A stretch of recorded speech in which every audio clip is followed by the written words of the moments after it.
ಜನಪ್ರತಿನಿಧಿಗಳ ನ್ಯಾಯಾಲಯದಲ್ಲಿ ಹೈಕೋರ್ಟ್ ವಿಚಾರಣೆಯಿಂದ ವಿಶೇಷ ಕೋರ್ಟ್ ವಿಚಾರಣೆಗೆ ತಡೆಯಾಗಬಾರದು. ಜನಪ್ರತಿನಿಧಿಗಳ ಕೋರ್ಟ್ನಲ್ಲಿ ನಾಳೆ ಏನ್ ಬೇಕಾದರೂ ಆಗಬಹುದು ಅಂತ ಸಿಂಘ್ವಿ ಅವರು ಹೇಳ್ತಾ ಇದ್ದಾರೆ. ಜನಪ್ರತಿನಿಧಿಗಳ ನ್ಯಾಯಾಲಯದ ವಿಚಾರಣೆಗೆ ತಡೆಯಾಗಬಾರದು. ಹೈಕೋರ್ಟ್ ವಿಚಾರಣೆಯಿಂದ ವಿಶೇಷ ಕೋರ್ಟ್ ವಿಚಾರಣೆಗೆ ತಡೆಯಾಗಬಾರದು ಅಂತ ನ್ಯಾಯಮೂರ್ತಿಗಳು ಹೇಳ್ತಾ ಇರೋದು. ಏನ್ ಬೇಕಾದರೂ ಆಗಬಹುದು ಅಲ್ಲಿ ಅಂತ ಸಿಂಘ್ವಿ ಅವರ ವಾದ. ಸೊ ಈ ವಾದ ನಡೀತಾ ಇದೆ ಅಲ್ಲಿ. ಜನಪ್ರತಿನಿಧಿಗಳ ನ್ಯಾಯಾಲಯದ ವಿಚಾರಣೆಗೆ ತಡೆಯಾಗಬಾರದು ಅಂತ, ಹೈಕೋರ್ಟ್ ವಿಚಾರಣೆಯಿಂದ ವಿಶೇಷ ಕೋರ್ಟ್ ವಿಚಾರಣೆಗೆ ತಡೆಯಾಗಬಾರದು ಅಂತ ನ್ಯಾಯಮೂರ್ತಿಗಳು ಹೇಳ್ತಾ ಇರೋದು. ಓಕೆ, ನರಸಿಂಹಮೂರ್ತಿ, ಈಗ ಅಂದ್ರೆ ನ್ಯಾಯಮೂರ್ತಿಗಳು ಇಲ್ಲಿಂದ ತಡೆಯನ್ನ ಕೊಟ್ರೆ ಅಲ್ಲೂ ಕೂಡ ತಡೆಯಾಗ್ಬಿಡುತ್ತೆ ಅನ್ನೋ ದೃಷ್ಟಿಯಿಂದ ಆ ವಿಚಾರವನ್ನ ಪ್ರಸ್ತಾಪ ಮಾಡ್ತಾ ಇರೋದು ಹೇಗೆ? ಖಂಡಿತ ಅರುಣ್, ಯಾಕಂತ ಹೇಳಿದ್ರೆ ಇವತ್ತು ಈ ಪ್ರಕರಣಕ್ಕೆ ಏನಾದರೂ ತಡೆಯಾಜ್ಞೆಯನ್ನು ಕೊಟ್ಟಿದ್ದೇ ಆದಲ್ಲಿ ನಾಳೆ ಸಿಟಿ ಸಿವಿಲ್ ಕೋರ್ಟ್ನಲ್ಲಿ, ಅಂದರೆ ಇವೆಲ್ಲ ಕೂಡ ಅಂಡರ್ ಕೋರ್ಟ್ಗಳು, ಹೈಕೋರ್ಟ್ನ ಕೆಳಗಿನ ಕೋರ್ಟ್ಗಳು, ಹೀಗಾಗಿ ಹೈಕೋರ್ಟ್ನಲ್ಲಿ ಏನಾದರೂ ಮಧ್ಯಂತರ ಆದೇಶಕ್ಕೆ ಕೊಟ್ಟಂತಹ ಸಂದರ್ಭದಲ್ಲಿ ಅಥವಾ ತಡೆಯಾಜ್ಞೆಯನ್ನು ಕೊಟ್ಟಂತಹ ಸಂದರ್ಭದಲ್ಲಿ ಅಲ್ಲಿನ ನಾಳೆಯ ಆದೇಶ ಇರ್ಬೋದು ಅಥವಾ 21ಕ್ಕೆ ಮತ್ತೊಂದು ದೂರಿನ ಅರ್ಜಿಯ ವಿಚಾರಣೆ ಇರ್ಬೋದು, ಇವೆಲ್ಲವೂ ಕೂಡ ತಂತಾನೇ ತಾತ್ಕಾಲಿಕವಾಗಿ ಸ್ಥಗಿತವಾಗುತ್ತೆ. ಹೀಗಾಗಿ ಈ ಪ್ರಕರಣದಲ್ಲಿ ಇನ್ನೂ ಕೂಡ ನಮ್ಮ ಪ್ರತಿವಾದ ಮುಗಿದಿಲ್ಲ. ನಮ್ಮ ವಾದವನ್ನು ಕೂಡ ನೀವು ಆಲಿಸಬೇಕು. ಹೀಗಾಗಿಯೇ ಮಧ್ಯಂತರ ಆದೇಶವನ್ನು ಕೊಡಬಾರ್ದು ಅನ್ನೋ ನಿಟ್ಟಿನಲ್ಲಿ ತುಷಾರ್ ಮೆಹ್ತಾ ಅವರು ಇದೀಗ ನ್ಯಾಯಾಧೀಶರ ಬಳಿ ಕೇಳ್ಕೊಂಡಿದ್ದಾರೆ. ಇದಕ್ಕೆ ಮಾನ್ಯ ನ್ಯಾಯಾಧೀಶರು ಸೂಕ್ತ ಮಧ್ಯಂತರ ಆದೇಶವನ್ನು ಕೊಡಲಾಗುವುದು ಅಂತೇಳಿ ಹೇಳಿದ್ದಾರೆ. ಇದೀಗ ಪ್ರಭುಲಿಂಗ ನಾವದಿಗೆ ಅವರು ತಮ್ಮ ವಾದವನ್ನು ದೂರುದಾರರ ಪರವಾಗಿ ಆರಂಭಿಸಿದ್ದಾರೆ.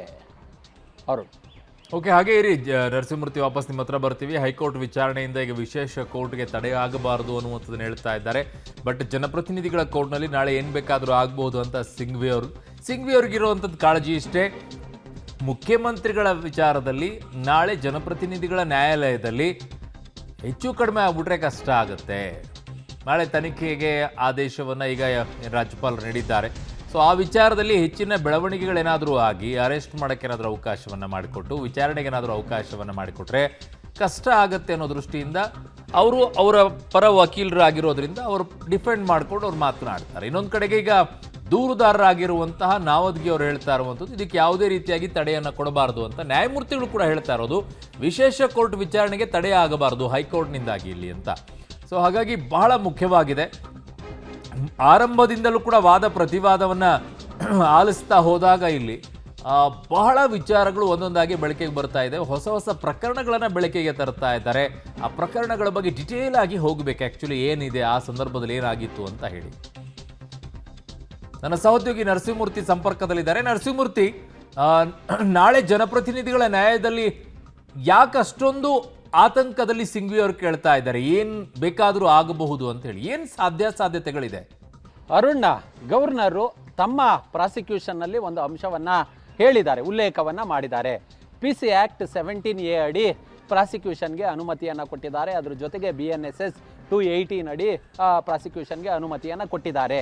ಈ PC Act, prevention of corruption act ಅಲ್ಲಿ 17A ಏನು ಹೇಳುತ್ತೆ ಅಂತ ಹೇಳಿದ್ರೆ, ಯಾರು ಕನ್ಸರ್ನ್ಡ್ ಆಫೀಸರ್ ಅಧಿಕಾರಿ ಇರ್ತಾರೋ ಅಂಥವ್ರಿಗೆ ವಿಚಾರಣೆಯನ್ನು ನಡೆಸೋದಕ್ಕೆ ಅಥವಾ ತನಿಖೆಯನ್ನು ನಡೆಸೋದಕ್ಕೆ ರಾಜ್ಯಪಾಲರಿಂದ ಅನುಮತಿಯನ್ನು ಈಗ ಕೊಡಲಾಗಿದೆ. ಅಂದರೆ ನೀವು ನಡೆಸಬಹುದು ಅಂತೇಳಿ ಹೇಳಲಾಗಿದೆ. ಹೀಗಾಗಿ ಈ ದೂರುದಾರರು ಯಾರಿದ್ರು ಮೂವರು, ಅವರು ರಾಜ್ಯಪಾಲರ ಈ ಒಂದು ಸ್ಯಾಂಕ್ಷನ್ ಪ್ರತಿ ಏನಿದೆ ಅದನ್ನು ತೆಗೆದುಕೊಂಡು ಹೋಗಿ ಜನಪ್ರತಿನಿಧಿಗಳ ಪೀಠಕ್ಕೆ ಕೊಡ್ತಾರೆ. ಯಾಕಂತ ಹೇಳಿದ್ರೆ ಯಾವುದೇ ಒಬ್ಬ ಸರ್ಕಾರಿ ನೌಕರ, ಅದು ಜವಾನನಿಂದ ಹಿಡಿದು CM ವರೆಗೂ, ಅದು D ಗ್ರೂಪ್ ನೌಕರನಿಂದ ಹಿಡಿದು CM ವರೆಗೂ ಕೂಡ ಅವ್ರ ಮೇಲೆ ತನಿಖೆಯನ್ನು ನಡೆಸೋದಕ್ಕೆ, ವಿಚಾರಣೆಯನ್ನು ನಡೆಸೋದಕ್ಕೆ, FIR ಅನ್ನು ಮಾಡೋದಕ್ಕೆ, ಚಾರ್ಜ್ ಶೀಟನ್ನು ಸಲ್ಲಿಕೆ ಮಾಡೋದಕ್ಕೆ ಯಾರು ಕಾಂಪಿಟೆಂಟ್ ಅಥಾರಿಟಿ ಇರ್ತಾರೋ ಅಂಥವರಿಂದ ಪರ್ಮಿಷನನ್ನು ತೆಗೆದುಕೊಳ್ಬೇಕು. ಈ ಪ್ರಕರಣದಲ್ಲಿ ಅಂದರೆ CM ರವರಿಗೆ ಕಾಂಪಿಟೆಂಟ್ ಅಥಾರಿಟಿ ಯಾರು ಅಂತ ಹೇಳಿದ್ರೆ ಇಲ್ಲಿ ಗವರ್ನರ್. ಹೀಗಾಗಿ ಗವರ್ನರಿಂದ ಇದೀಗ ಸ್ಯಾಂಕ್ಷನ್ಗಾಗಿ ಅನುಮತಿಯನ್ನು ಪಡ್ಕೊಳ್ಳಲಾಗಿದೆ. ಇಲ್ಲಿ ಅವ್ರ ಮೇಲೆ ತನಿಖೆಯನ್ನು ನಡೆಸಬಹುದು ಅಂತೇಳಿ. ಹೀಗಾಗಿ ಈ ಆದೇಶವನ್ನು ಕೆಳ ನ್ಯಾಯಾಲಯಕ್ಕೆ ಕೊಟ್ಟಿದ್ದೇ ಆದಂತಹ ಪಕ್ಷದಲ್ಲಿ ಕೋರ್ಟು ಎರಡು ರೀತಿಯಾಗಿ ಈ ವಿಚಾರಗಳನ್ನು ಪರಿಗಣನೆಗೆ ತೆಗೆದುಕೊಳ್ಬಹುದು. ಒಂದು, ಕೋರ್ಟು ನೇರವಾಗಿ ಕಾಗ್ನಿಸೆನ್ಸ್ ತೆಗೆದುಕೊಳ್ಬಹುದು. ಅಂದರೆ ಈ ಪ್ರಕರಣದಲ್ಲಿ ಯಾರು ಆರೋಪಿತ ಸ್ಥಾನದಲ್ಲಿರ್ತಕ್ಕಂಥ ವ್ಯಕ್ತಿ CM ಅವರಿಗೆ ನೋಟಿಸನ್ನು ಜಾರಿ ಮಾಡ್ತಾರೆ, ಅದಾದ ಬಳಿಕ ಯಾರು ದೂರುದಾರರು ಇರ್ತಾರೋ ಅಂಥವ್ರಿಗೆ ತಮ್ಮ ಬಳಿ ಯಾವ ಹೆಚ್ಚಿನ ದಾಖಲಾತಿ ಇದೆ ಕೊಡಿ ಅಂತೇಳಿ ಕೋರ್ಟೇ ಟ್ರಯಲ್ ರೀತಿ ಅಲ್ಲಿ ವಾದ ಪ್ರತಿವಾದಕ್ಕೆ ಅವಕಾಶವನ್ನು ಕೊಟ್ಟು ಅಲ್ಲಿ ತೀರ್ಮಾನವನ್ನು ಮಾಡಬಹುದು.